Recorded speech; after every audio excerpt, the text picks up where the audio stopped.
What's going on, Philadelphia sports fans? It's your boy SalG here with you for another edition of the Wraparound on It's a Wrap Network. Please make sure you like, share, and subscribe so you can get all this goodness out to your friends, your family, your coworkers, hell, even people you don't like. Why not? Maybe you guys become friends over a bottle of beer, and it's a wrap. It's a Wrap Sports Network, the Wraparound. SalG, follow me on the X at SalG Philly. Hope everybody's having a good night. Got a lot to talk about in the week of Philly sports. But before we talk about Philly sports, let's talk about that circus of a fight event this past weekend. Friday night on Netflix, the Jake Paul versus Mike Tyson fight. Did anybody else get to watch that fight? And did you save yourself the trouble? Did you save yourself the $6.99 per month fee to watch that debacle? Um, were you even able to watch it? Because I know in the beginning when I tried putting it on my TV, I kept getting the buffering, the spinning circle, and loading, buffering, loading. Rosie Perez, buffering, loading, buffering, loading, Rosie Perez. And then I finally got to watch some fights. But that Jake Paul and Mike Tyson fight was the biggest piece of crap fight. I mean, man, when they say the fix is in, the fix is in. They also say a sucker is born every minute, and they got this sucker here because I watched that fight and it was a snooze fest. People in the stands were booing. I was in Jerry Jones home stadium there in AT&T Arlington, Dallas, home of the Dallas Cowboys, where all the light shines through. But that's no excuse for Dallas. You can't use the sun as an excuse.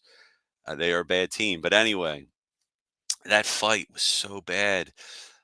Neither guy would look like they were trying to hurt each other. Mike Tyson looked every bit as old as 58. I mean, it goes to show no matter how great you look, you know, with your shirt off, Mike with your ass cheeks out. If you guys saw that too, Mike had a thong on when he was interviewed by his son.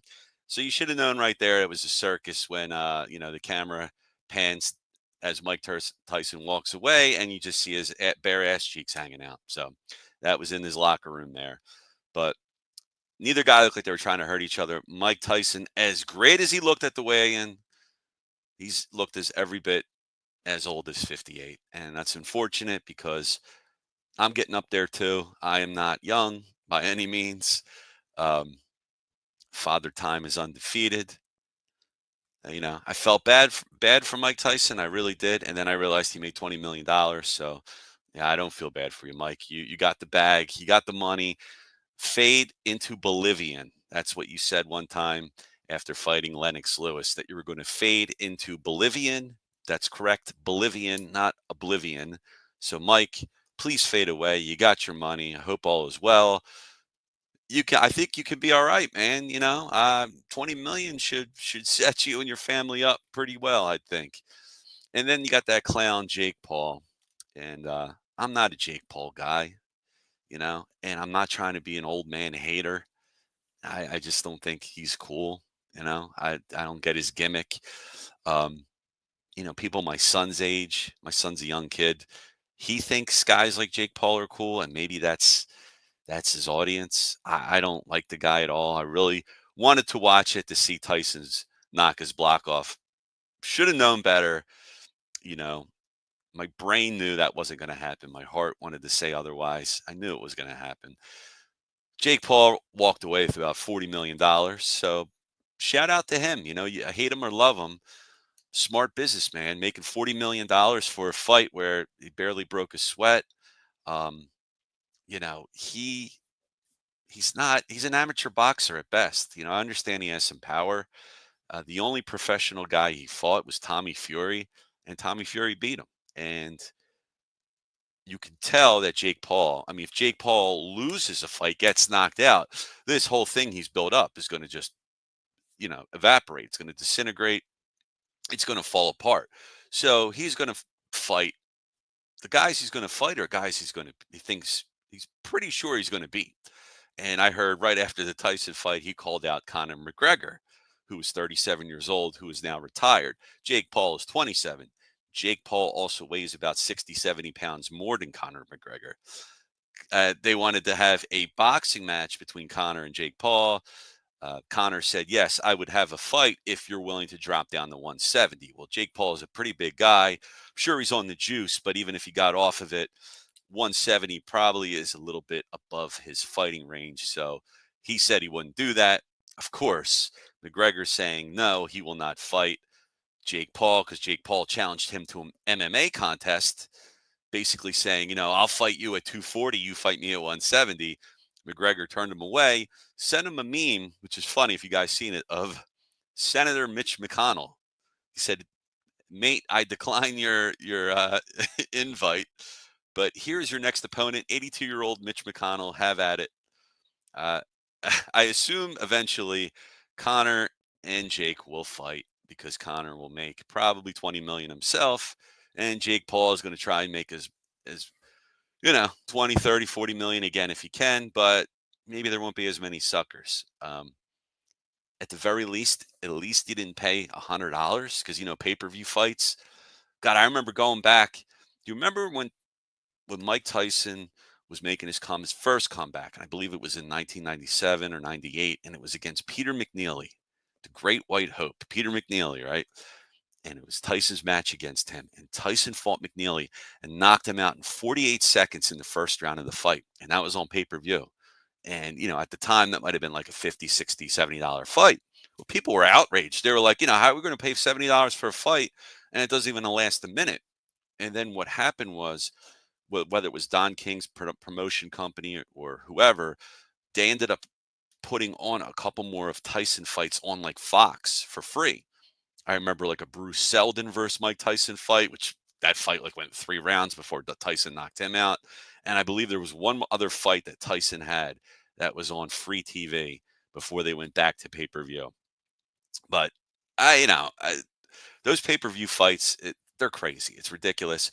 But I'm going to say, for the $6.99 I paid for my Netflix, yes, I do not keep running subscriptions. I don't have money like that, guys. So when I'm not watching stuff, I just cancel. So I haven't had Netflix in a while. I signed up for it for the fight, and I watched the undercards. And I got to say, the undercards of the fight were worth that money. There were 2 awesome fights that I saw. I'm not counting the Jake Paul Tyson fight. First one was Mario Barrios versus Abel Ramos, 2 Mexican-American fighters. That fight was a knockdown, drag-out match. I mean, that fight was unbelievable. Both guys were knocking each other out. Plenty of action from when the bell first rang in the first round to all the way at the last round. I believe it was 10 rounds, 10-round match between the 2 guys. It ended in a split draw. Barrios kept his title, but that was an awesome fight. And then the women had a title match, and that fight was also unreal. That went I believe the final 8 to 10 rounds. That was a unanimous decision. It was Katie Taylor, who was the reigning champion. She defended her crown successfully but controversially against Amanda Serrano. And that's the second time those 2 met up, and it was just like their first matchup. They were just laying haymakers in. Both of their faces were busted up. Really, those women can really fight. So I'd like to see that match again. There's going to be a part 3, and the Barrios Ramos match. I'd like to see them go at again because that was an action-packed matchup. So enough boxing talk here. We'll get into the Philly sports, but I just had to talk about that because, what's going on, Adam? I wanted to talk about it because it was interesting to me. Sup, Sal? He said, fight was boring and a waste of time. It was, they got us, man. Yeah. Paul wants Canelo Alvarez next. He won't beat him. No, he won't. He will not fight Canelo. I mean, unfortunately, Canelo Alvarez is probably not making $20 million a fight. If he fights Paul, he'll get that money. But Canelo Alvarez would kill him. So there's going to probably be some rules. Paul might say, no weight limit. I'll fight at 240 and you fight at whatever your weight is, which is a lot. I know he's a lot low. He's not a heavyweight, Canelo. So You know, even if you bulked up a bit, maybe they meet a little bit, but like I said, Jake Paul is not going to try and fight anybody he can lose because he's got that. That fight was backed by his promotional company, which was MVP Productions or something like that. He's part owner of that, so he only wants to put out fights, that he's going to beat guys up. If he's going to get his clock cleaned, I don't think that would happen. But you never know. You never know. I mean, Canelo Alvarez is awesome. Probably best pound for pound fighter right now. So that would be fun, and yeah, I'd probably be a sucker and watch it. But if they fought Canelo, it would be one of those matches. It's going to go the full match, whatever they determine it is. They're not going to lay into each other. They're not going to try and go for knockouts. It's just going to be a money grab, and everybody shakes hands and kisses each other afterwards, and says good match and counts the money on the way home to the bank. And I'm saying he remembers the Tyson fight with Tommy Norris. Waited all night, and Tommy Norris twisted his ankle 30 seconds into the fight. Really? What happened? Did they call that a no contest, a DQ? He said it was when the fight started, so it had to be a no contest. Then I guess at that point he couldn't continue. That's wild, man. That's wild. All right, let's break into some Eagles stuff. Your Eagles, man, the NFC East champions at the moment. They're leading the charge in the NFC East. It looks like the Dallas Cowboys, sad to say, are not going to repeat as the NFC East champs this year. Boo hoo. Jerry Jones.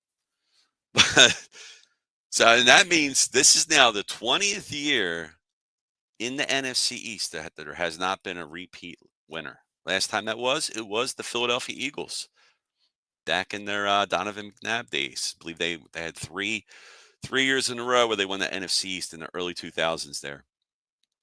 But the Philadelphia Eagles beat the Washington Commanders. The Commanders were, they were kind of tied for the league. I mean, they have one game up on the Eagles, but they have a bye coming up, I believe. But Eagles won 26-18. Should they have won by more? Maybe. This Washington team's good, but I felt like that last touchdown, if they didn't score that last touchdown, that would be 26-10. Zach Ertz, homecoming, got himself a touchdown, and right after that, a 2-point conversion late into the game. But we knew what it was. I mean, the Eagles, they had this game. They have a formula for success now against opponents, and that is to run the football down your throats. Now, you're going to assume teams are going to try to adapt to this. They're going to try and stack the box. Or you're going to stack the box. Now you're going to have Jalen Hurts throwing YOLO balls to Devontae Smith and A.J. Brown. Oh, yeah, and Dallas Goedert as your number 3. So that's dangerous. Pick your poison teams. I don't know how you're going to defend this offense, but it's going to be a challenge. I mean, the Eagles have won now. Well, they won. Shoot, I lost count. The Eagles have won like several in a row. 1, 2, 3, 4, 5, 6. 6 in a row. That's all. Every game since the bye. They've undefeated since the bye. 1, 2, 3, 4, 5, 6, 6. And they have a matchup against the LA Rams this Sunday at 8:20 p.m. Eastern time. Looks like they got flexed because I don't think that game was originally at 8:20. I know the Eagles got bumped out of a game a couple of weeks back, but now they're back in it against the Rams in LA. That's not going to be an easy matchup. The Rams are not as good as the Eagles. Traveling to LA, I can definitely see them losing this game. It wouldn't surprise me if they lost. They should win, but it wouldn't be a surprise at all if they lost this one. So 6 in a row. For Eagles 8-2, top the NFC East. 6 in a row for the Birds after starting 2-2. Now they're on fire. Everything's clicking. Vic Fangio's defense is working. Players are responding. The offense came out of the bye. Kellen Moore, Nick Sirianni. And they still got to work on those scripted plays coming out when the game starts. You got 20, 15, 20 scripted plays.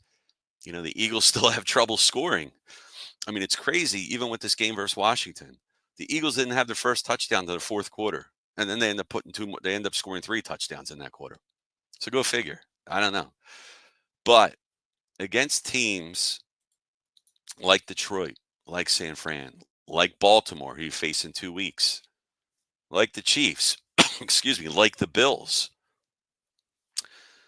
You know, they're not blowing teams out, right? I mean, it's 26 points. I mean, yeah, they put up 34 against Dallas, who's not a good team.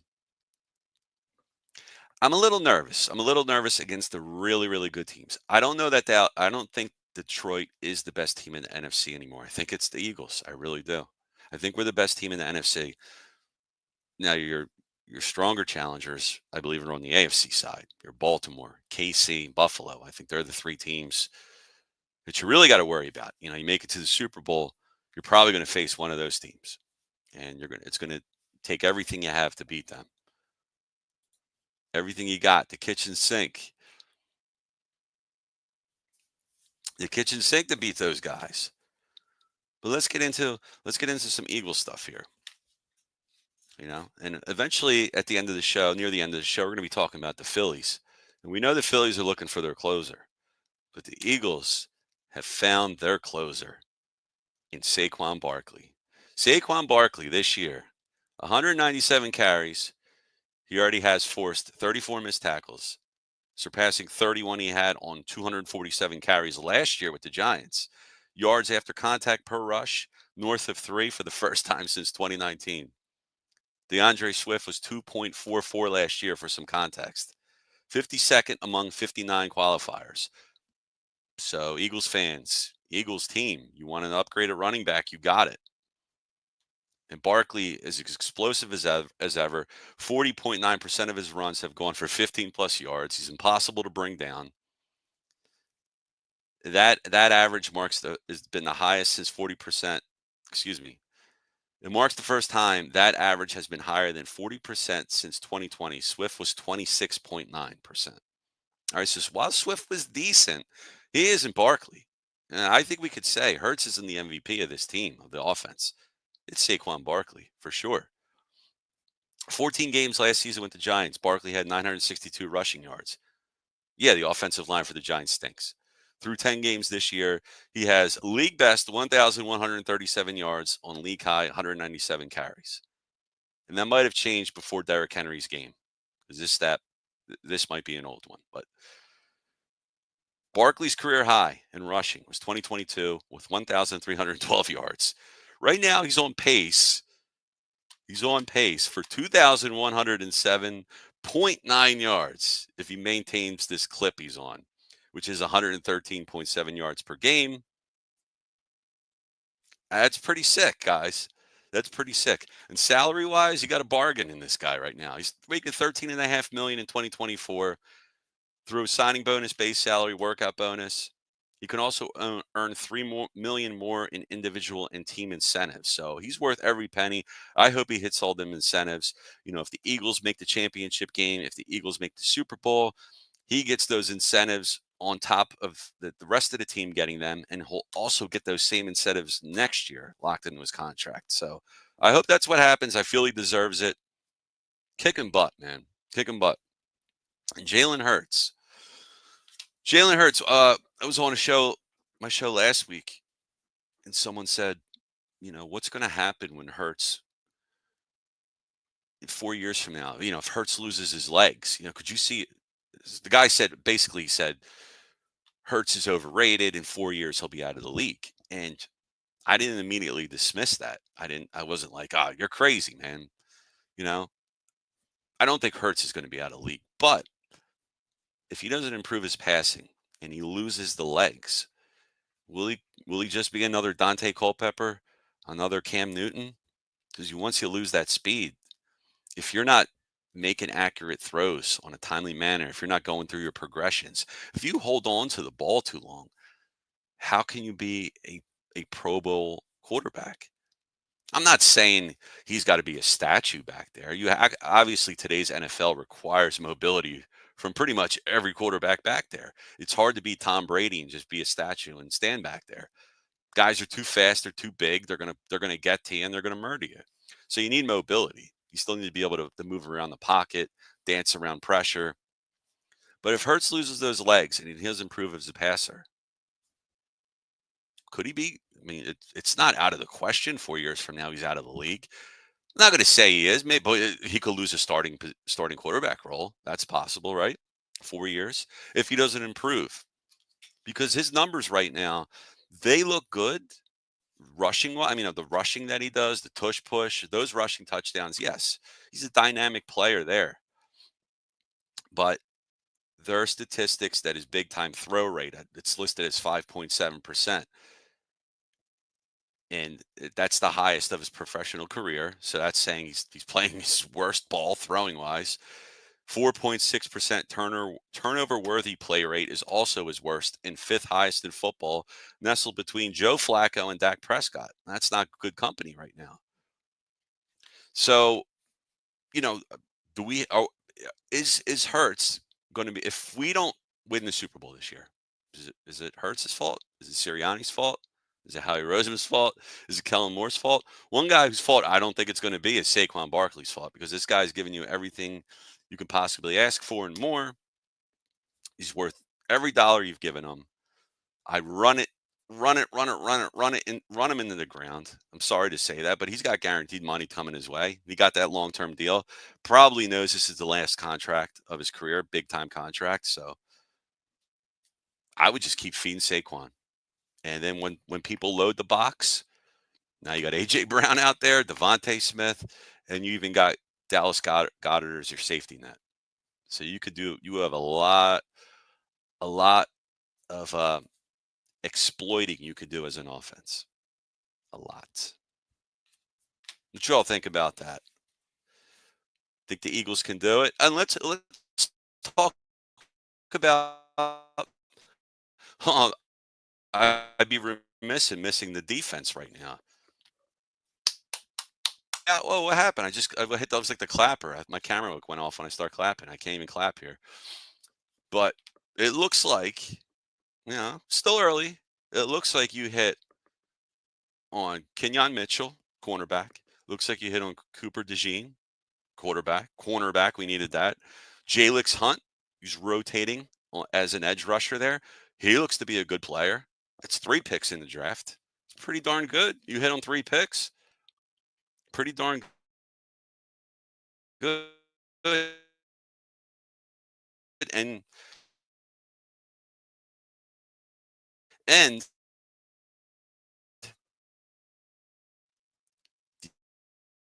the ability to save money. Anyway, something the Eagles have spent money on in the past. It allows you to free up money to sign or re-sign Zach Bond, who's playing phenomenal right now at linebacker. Sign him, re-sign him, please. We can use him.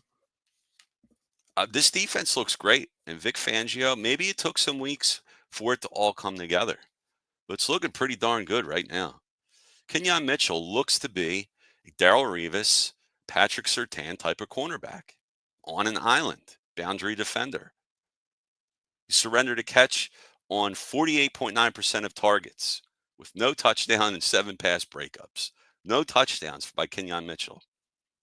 Terry McLaurin this past week, 1 catch for 10 yards on 2 targets. And he didn't see any target on the 20 routes with Mitchell in coverage. And that's McLaurin is their best wide receiver. He's pretty darn good, guys. Mitchell played 39 coverage snaps against Washington. He was targeted once. So that's a player right there. Cooper DeJean, 25, excuse me. Cooper DeJean has seen 25 receptions in his coverage area, but allowed a mere 161 yards on those catches. No TDs, knocked away 2 passes. Pretty darn good. Saying the way he's playing right now is like prime Avonte Maddox 2021, last great secondary player for the Eagles. And then you got Zach Bond here, who's supposed to be a nobody when they brought him in, a fill-in guy, an edge rusher, linebacker edge rusher that they brought in. And now all of a sudden he's playing coverage. He's doing what he's fitting in Vic Fangio's scheme. Bond's missed tackle rate, 8.3%. First time he's ever been below 30% in his career. He's already played 4 times as many snaps in coverage than any of his other seasons with the Saints. So it's like the Saints had him at the wrong position or something. That's crazy, guys. That's crazy because right now you're looking at the defense. If this defense continues to play the way it is, and right now they are ranked. I'm trying to pull this up real quick. Their defense is the number one overall defense as the number one yards allowed. They're seventh against the run, allowing just under 100 yards a game. Passing 192.3. That's second in the league. So yardage wise, 273.1 yards, first in the NFL. So his defense looking pretty darn good. Pretty darn good right now. So you got the defense, you got the offense playing the way it does. You got special teams playing well. The only thing, well, outside of Jake Elliott can't buy a field goal right now for some reason. I don't know what's going on with him. Maybe that's why Sirianni didn't want to kick it a lot on fourth downs. I don't know. I don't know, guys, but we got something here with this team. They're definitely a Super Bowl contender. Are they going to win the Super Bowl? I'm not crowning anything yet, but I think they are the best team in the NFC East. And the next best team is Detroit, and I guess San Francisco.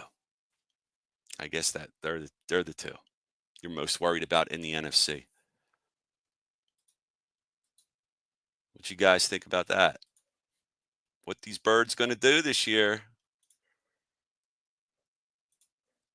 Adam's saying defense looks awesome. He was there on Thursday. Crowd was electric. Nice, man. Nice night for a game. It was a little cold, right? I predicted 31-17 Eagles score. I was close. Nice, man. I wonder what that would have paid out. It's the last game the Eagles will have to get on a plane. Oh, yeah. But right? Okay. Let me look at that real quick because you're right, man. You're right. Because they got Baltimore, that's a train, right? You got Carolina at home, Pittsburgh at home, at Washington, Dallas at home, Giants at home. Wow. Very favorable schedule. Very favorable schedule right now. Eagles at 8 wins. If they lost to the Rams in Baltimore, just say if they did that, okay? Still got Carolina at home. That's a win. Pittsburgh at home. I'll say that's a win. At Washington, that's a win. That's 11 now. Dallas at home, that's a win. And Giants at home, it's 13 wins, right? It's 13 wins. 9, 10, 11. Maybe, all right. I'll say they lose the one at Washington. 12 wins. We'll just say 12 wins. And that's worst case scenario. They lose at Rams and at Baltimore back to back, which I don't think they do. I bet if they lose at the Rams this week, they win at Baltimore next week. Watch it happen. That's what I think. My prediction. Adam going strong says he sees 14 wins. My man. All right. I'll get behind that. Here we go. It's a Rap Sports Network throwing the cold water. Throwing that cold Kool-Aid on me, man. You're freaking crazy. 10 wins max. Come on, Matty. Is it Matty B? It's got to be Matty B. 10 wins already at 8. Oh, brother. Come on, man. They're going to win more than 10. You're worried about Tommy Cutlets, DeVito, Cooper Rush? Man. Tough crowd. All right, let's get into some Sixers talk now. Sixers. I don't know if there's much to talk about for the Sixers. We're going to try and get through this. Try not to throw up in my mouth. Sixers, over the past week, they are 0-3. That's right. They have not won one game. 2-10 overall. That is 14th in your Atlantic division. Or no, I'm sorry, your Eastern division. 14th. There's only one team worse than them, and that's Toronto. And that's probably because they played 2 more games than the Sixers. Because if the Sixers played 14 games, I'm going to say they're going to be in last place or tied for last with Toronto. They're playing tonight, or they play tonight against the 5-7 Miami team on the road. I don't know. That's probably a loss. There'll probably be another loss. Any silver lining right now is Jared McCain. Looks promising. The rookie, 20-year-old Jared McCain, from TikTok superstar to NBA All-Star. This guy looks awesome. So at the very least, while this team looks like it's trying to find its way, Embiid, playing these games now to try and ramp himself back up to get into game shape, get out the rust, whatever. But at least you got Jared McCain. And the future looks bright with him. Are they going to trade McCain? I mean, is that something they could do? Would they do that? If you can acquire a piece or two? I mean, that's something they're going to probably entertain, right? I mean, did they expect this type of production from McCain? I'm curious. I'm curious. Are they better off keeping McCain or using him as a trade chip? I don't know. I'm curious because I'm not sure. I don't know what's going to happen there. But you have Maxi with the expectation he should be back by the end of this week. So if Tyrese Maxey comes back, you have Tyrese Maxey playing point. You have Jared McCain playing guard, the other guard. You have Paul George. You have Embiid. Those four guys. I mean, that's something else. And you don't have to ask McCain to be anything more than that fourth option if all four of those guys are on the court at the same time. That's interesting to me. That's something there. I mean, Jared McCain in this past game, 29 points, 1 rebound, 4 assists. And over the past week of games for the Sixers, he is averaging 26 points per game. So he's at least giving you something. He gave you 29 points. Embiid gave you 20 points. Embiid played 32 minutes, which I guess is pretty good for him. Paul George didn't have a great game. He gave you 13 points, 4 out of 15 from the field. 3 for 9 3-point attempts. 35 minutes for him. Kyle Lowry, 28 minutes, 4 points. I like Kyle Lowry, but he's old. He's old. So I think player coach role when everybody's healthy, you give him a couple minutes here and there, but he shouldn't be playing no 28 minutes anymore. And the rest of the guys right now, you got Yabusele getting his 24 minutes, Oubre, Martin, 33 minutes, and then everybody else chipping in a couple minutes here and there. But, I mean, this Magic team's all right. I mean, they're 8-6. I guess it's a winning record. But, man, are the Sixers going to dig themselves in such a big hole that it's just too big to climb out of? I know we're early. I know it's early on. 2-10. 2-10. I mean, you have your same division here, same conference. Cleveland is 15-0. All right, good luck catching up to them. Boston, well, they won the finals, right? Good luck with them. And then your Orlando's your number 3 team at 8-6. So I guess, from playoff perspective, yeah. I mean, you have the Indiana Pacers right now at 6-7 for that final spot. So I guess, they're not out of it. Obviously, they're in it. Mm. So, I hope these guys can get it together, can gel, can do something. Because I don't know. Here's something that Shaquille O'Neal said this past week, which is interesting. He said this about Embiid. He said he said respectfully, Embiid will never win a championship if he doesn't change his mindset and attitude. And that's something I talked about before. I mentioned that. Does Embiid have the mentality to play here in Philadelphia? Does he have the mentality, you know, to be this superstar? I mean, being a superstar athlete, it does take a lot of toll on you mentally. It's not easy being a stud player. There's a mental aspect of it.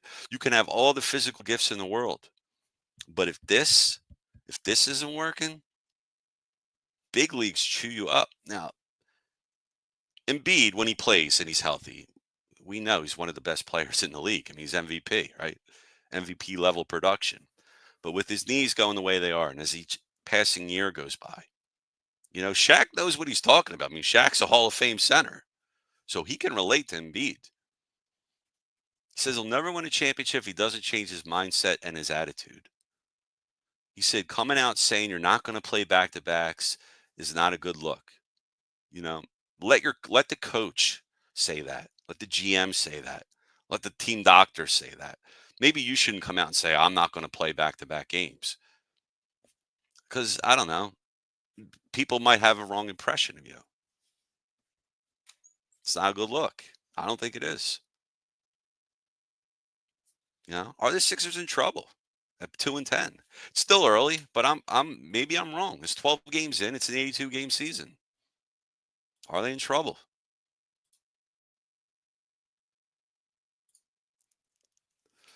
Ah, stop! It's a wrap. Saying the Birds will not win the NFC East. You hear it? You heard it here first. All right, so I'm guessing Washington. Washington's the call. Oh man, or you see a meltdown like last year where they were 10-1, and everybody's Viagra subscription prescription lapses, and they just everybody fizzles out. I mean, it could happen again. It could. I mean, they were 10-1, better record than they are now. So they could have another monumental collapse. And if that happens, goodbye, Nick.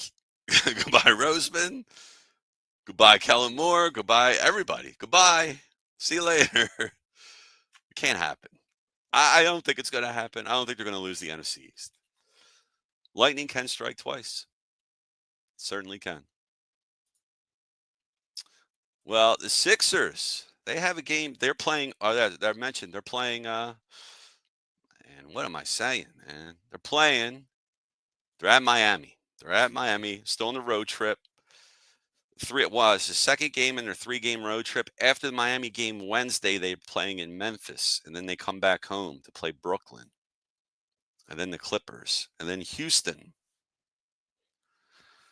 It's not easy, right? So, yeah, start winning, guys, please.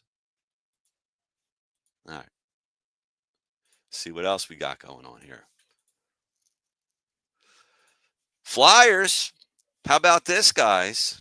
Would you expect the Flyers to be better, higher winning percentage than the Sixers at this moment?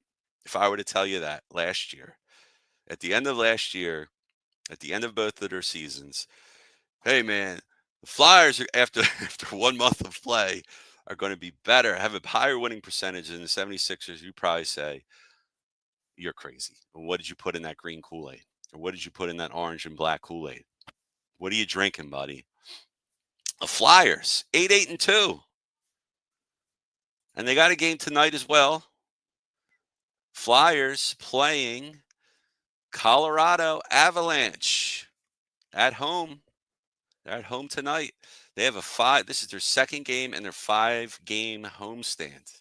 And they won on Saturday against the Buffalo. I was going to say the Buffalo Bills. I still got the Eagles on the brain. They won against the Buffalo Sabres 5-2. That was a fun game on Saturday. Flyers, man, 8-2, 8-2 right now.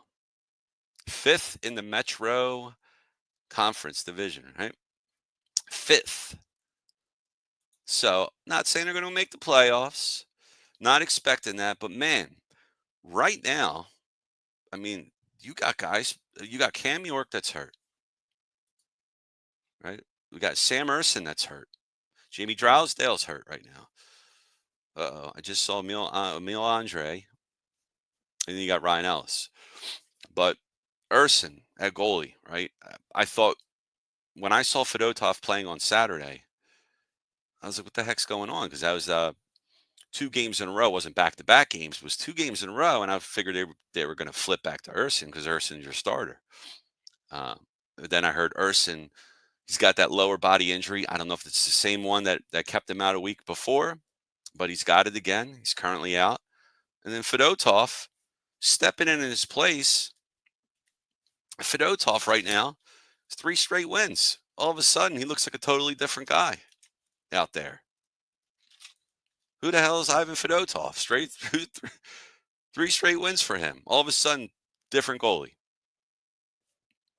So, and he's going to have to be our starter right now. It's not going to be Kolosov right now. Looks like Kolosov's your backup. So when is Kolosov going to play? I'm not sure. So Fedotov, as long as he keeps playing well, I guess he's still going to be. He's going to be the first one to get the be behind the net there, be in front of the net. The Flyers, 3 straight wins for the Flyers, 5 straight games with points for the Flyers, 6-3 in their last 9 games. Travis Konechny, a stud right now, offensive stud, 19 points in his last 12 games for Travis Konechny, TK. And then you got Matvei Michkov, who's leading the pack right now, probably for Rookie of the Year. I know points-wise, when I last saw, he was leading with points. And remember, he was leading at points, and he missed 2 games because he was benched as a healthy scratch. Matvei Michkov looks like the real deal. Right now, you got Tony Dick, Anthony Richard coming in, the 27-year-old they called up from the AHL. Ever since they called this guy up, all of a sudden the Flyers are playing super fast on the ice. I mean, they already are a pretty fast team. But then you got him on the ice, and he just has a nose for the net. He's making things happen. I mean, they look really good with him. I'm I'm excited for this team. I mean, I don't have big expectations. I'm not going to go out and say, "Oh man, they're going to win the Stanley Cup this year." No, they're not going to win the Stanley Cup this year. Could they make the playoffs? Maybe, but probably not. But I'm entertained by the hockey I see right now. I like watching it. I mean, there is such thing as bad hockey, but if the team keeps doing this, I mean, even when they lose, it just seems like they're not out of it. I mean, they fight. You know, they got to work on their power play. Their power play has got to get better. It's still one of the worst in the league. You know, their penalty kill is looking good. They have to create. They have to find ways to create goals on the power play. And you know, I expect to see Tortorella try and shake things up more with the power play and see what they can do there until they find a lineup that's consistently scoring goals there. But right now, you know, this team's playing well, and it's entertaining hockey, and they're getting shots on goal, and that's what you want to see. You know, you're not going to win many games when you're getting 12 shots on goal in a game, but when you can get 25, 30 shots in a game, then you have an opportunity to make some things happen. And that's what I'm seeing with these guys. And it's fun to watch. It is. All right, so let's see if the Flyers can win another one. Let's see if the Flyers can do 4 straight tonight at Avalanche. I'm going to go ahead and check that game out when I'm done here. I don't know the score, but, you know, if somebody wants to spoil it for me, I don't mind. Throw it in the chat. And if the Sixers started, I forgot what time the Sixers start. Um, they might be on now, or maybe they aren't. They're on in 20 minutes. I'm not sure, but they'll be on. All right, guys. I want to make sure I didn't miss something here else I wanted to talk about on the Flyer side. Yeah, man. Shout out Tony Dick, man. He's a difference maker right now for the Fly guys.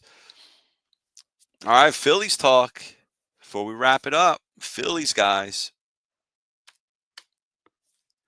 So it was announced that Alec Boehm is officially on the trade block. And does that surprise you? Alec Boehm was a big part of the Phillies' success this past year. There's no doubt about it. You know, 14 home runs, 90 some RBI, right? Nice year. Nice year. You know, defense at third is okay, passable, but they need to shake things up with this team. I mean, the Phillies need to do something. You can't roll back this basically the same squad 3 years in a row. You can't do it. You can't. You can't. Because last year, what was your big move? Whit Merrifield. Whit Merrifield, and then your trade deadline, you brought in Charlie Sheen, Carlos Estevez. Didn't work out. And then your trade deadline move was the one and only, the mighty Austin Hayes. We know how that worked out. Austin Hayes didn't really play much. He was hurt. You know, he had some kidney infection or something. And, you know, I wish him the best, want him to do well. But he didn't play any better than any other guys we called up from the minor leagues. He didn't play better than Buddy Kennedy. He didn't play better than shoot. Now I'm drawing blanks now. But Cal Stevenson played better. Who else we got? I mean, anybody else that played in the outfield played better. You didn't even know. You didn't even know he existed. I didn't even know he was there. So they need to do something. If it's trading Bohm, if it's trading Stott, I'll tell you right now on the hitting side of things, on the diamond right now, position players I trade or I wouldn't trade: Harper, Schwarber. That's it. Every other position player to me, if you ship them out, I'm not going to cry about it. It's just Harper, Schwarber. They're your two guys. Real Muto's in his last year of his deal. If you move them, you move them. Everybody else, I'm not saying get rid of all of them at once, but I'm saying if you trade in any one of the guys other than Harper and Schwarber, I'd be all right with it. Now, I'm not, moving Trey Turner and his 300 and something million dollars. Nobody's going to take that. I'm just saying that. But if you were to move him and you got freed up the money to get Juan Soto, I wouldn't hate it. I wouldn't hate that. I love Brandon Marsh. If you traded them, it is what it is. Johan Rojas, great defensively. Gold glove. If you moved them, I wouldn't care. Nick Castellanos, he's got 2 years left on his deal. He's a big part of this team. He might have been, he was in the second half of the season, our most consistent hitter on this team was Nick Castellanos, followed by Kyle Schwarber. I don't want Nick to go. I know Nick gets a lot of hate. But if they move Nick in his 2 years and his $40 million, so be it. On the pitching side of things, the only guys I would not move on the pitching staff, pretty much your rotation. You're not going to move Wheeler, you're not going to move Nola, you're not going to move Sanchez, and you're not going to move Ranger. And Painter, is your perceived number 5 after Taijuan Walker probably gets a month and a half to get lit up for several starts, and then they pull the plug on Walker and bring Painter in. But for a number 5 starter, until Painter is ready, you can throw crap on a wall, see what sticks. You can offer minor league deals, a couple $1 million, $2 million contracts. Hell, offered Turnbull $2 million comeback, 1-year deal. I mean, he didn't really do. He was hurt. I doubt he's going to get a big time deal anyway. So he's probably going to have another 1-year prove it deal. You're not going to offer qualifying offers for some of these guys because the qualifying offer is about $20 million, $21.5 million, $21.05 million. So you're not going to offer that. You offer a qualifying offer to a player who's a free agent who you're worried about losing, who can command more than that type of money. And sometimes you get burnt by a qualifying offer. I remember years ago when Chase Utley was still in the minors, we could have brought Chase Utley up. Chase Utley had a little bit of a delay in coming up because Placido Polanco accepted a qualifying offer from the Phillies, which the Phillies did not expect him to, but he did. Got himself some guaranteed money for a year. So it's a tricky move to make. Jeff Hoffman, you're not going to offer Jeff Hoffman a qualifying offer. It's $21 million. Can't do that. I want him back, but there's moves you can make. There's moves you can make to solidify your bullpen. If you were to trade Alec Bohm to Milwaukee Brewers, get yourself Devin Williams, now you got a closer at the back of your pen. And then you know what you could do at third base? You could sign Alex Bregman. Alex Bregman has a little more pop, pretty good with the glove, big time clutch OBP hitter. Fit nicely in the middle of our lineup. Alex Bregman. Soto's the dream. It could happen because the way Ohtani's, you think about, well, how can they afford to give him $600 million? Look at how Ohtani's contract was given out by the Dodgers. They're giving him $2 million a year, $2 million, and deferred the rest of the money. $2 million a year for 20 years or something, and then deferred the rest of the money. I don't know why Ohtani accepted that. I don't know why he wanted to do that. I don't know. I guess he's got enough money. What's 2 million? What's 20 million? You already got a bunch banked up anyway. But the Phillies can get creative and do something like that to get a Soto. So it's not like they don't have the money. They have it. Maybe they can defer it. But then you're running the risk of a Bobby Bonilla. I don't know. And then your Bobby Bonilla is still getting paid to this day. He was paid off. He was paid by the Mets like 25 years ago to go away. He's still getting paid. But the Phillies need to do something to shake this team up. You can't come back with the same group of guys. It's the same story. Because if you're doing that, you're setting yourself up for failure. If you're doing that, you got Thompson coming back. You're resigning him to a 2-year deal. If the Phillies aren't hitting for the first half of the year, all right, so Kevin Long's gone. That's your scapegoat, number one. But then if the Phillies crap the bed again, why should the Phillies keep Thompson? And they got to make some moves. They have to do something. They can't just roll with the same crap all the time. The definition of insanity is doing the same thing over and over again and is expecting different results. And if that's what the Phillies do, then they're insane. And I don't want to hear stuff about the bye crap because Phillies were the only one of the 4 bye teams to lose in the division series this year. So I don't think that's an excuse. I don't think it is. That's excuse making. Trade Alec Bohm. You got Aiden Miller coming up. You can put Aiden Miller at third base. You can just bring somebody else. You can bring other guys in. There's free agent relievers. You got Blake Trinan, who was on the Dodgers. Clay Holmes from the Yankees. Tanner Scott was from the Marlins. Kenley Jansen, Kirby Yates, AJ Minter. And then, that's if Estevez and Hoffman. I don't want Estevez back. I really don't. Hoffman, I think you should try and sign, but don't break the bank for him. Sign some of these other guys. You have a nice nucleus in the bullpen now. Kerkering, Strom. If Alvarado can get back to form, okay, there's something. But yeah, we do need other pieces. If you lose Hoffman, if you lose Estevez, you got to bring in a couple of these guys. Tyler O'Neill could be a nice right-handed bat for the Phillies. I like Blake Trinan personally. I could see him coming to the Phillies. Tanner Scott as well. That's another lefty. I want some righties in here.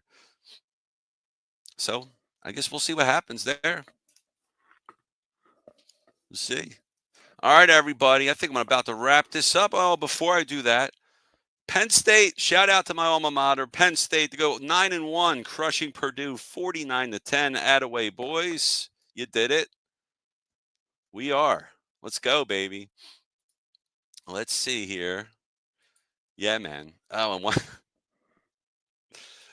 one of the things about Jake Paul, I'm going to quote Dana White, who said, everybody wants to see Mike Tyson knock off that jerk off. Knock out that jerk off. That was Dana White quote. So it didn't happen, though. It didn't happen. All right, guys. I'm wrapping up. SalG in the house. Oh, Jeff saying Penn State will choke in the playoffs. Well, not the Temple. They're not going to choke the Temple, buddy. You heard it here first, guys. It's the Wraparound on It's a Wrap Network. Follow us, YouTube. Give us a like, share, subscribe. Appreciate everybody hanging in here tonight. We'll talk to you next time. Give me a follow. SalG Philly. Say hello. Glad to talk to you. All right, guys. Hope you all have a good night. Talk to you next time. Peace. I've